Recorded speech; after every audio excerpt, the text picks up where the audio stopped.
Hi everyone, Chris here. And last night I was watching a fantastic tutorial. It was actually on LinkedIn Learning about storyboarding in Adobe Animate, and it was it was good. It was a good little lesson. It did start out disturbing though, because the first thing the instructor did was to bring up the Macromedia Flash from way back in the day, and then put right next to it the current Adobe Animate editing screens and all of that jazz. And yeah, Flash is dead. Long live Flash. But that's not what I wanted to talk about today.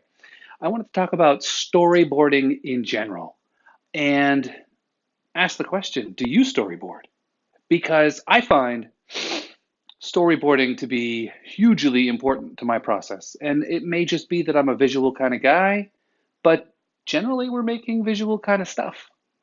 And for me, storyboards fall into three basic categories. There's the basic script, like a well-written script with scene notes and movement notes and things like that.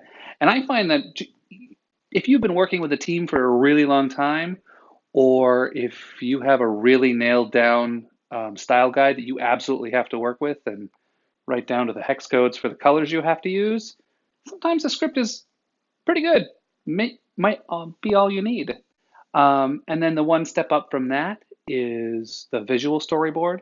So it's literally where, and I was always a bad habit of taking the whiteboard and drawing out the scene on the whiteboard, taking a picture of it, and importing that into PowerPoint, where I had a nice little template for storyboarding. But there's a lot of different ways you can storyboard, and then the sort of to progress that all the way is to, if you actually have a pretty okay wireframe um, model of the learning you want to do, and something like you might do in Adobe XD is really good for that. And I find that the storyboard is hugely important because it helps bring the whole team together, and so that they can see what's going to happen. And the type of storyboard and the level of detail for the storyboard really, for me, tends to come down to who I'm working with.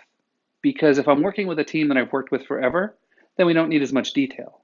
If I'm working with someone who, from the outside, who really needs to see things because they can't abstractly just pull it up and visualize it, then you need something more put together.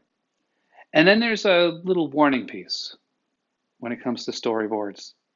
I have found myself in a situation where the storyboard was up and we were supposed to be reviewing for content, and the person that I was working with got really upset about the color blue that was being used and totally wasn't even paying attention to the content that we were supposed to be reviewing.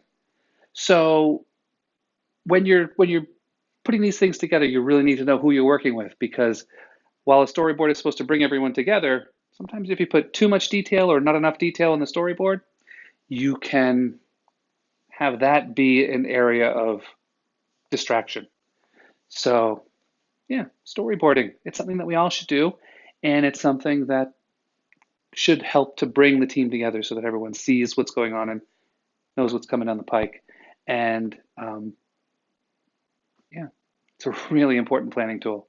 So that's my question. Do you storyboard, and what's your favorite way to storyboard? Because there's no wrong way to do a storyboard unless you're not doing it at all, or if you're doing it in a way that distracts the other people that you're with. So that's it. Do you storyboard, and what's your favorite storyboard? All right, I'll see you tomorrow.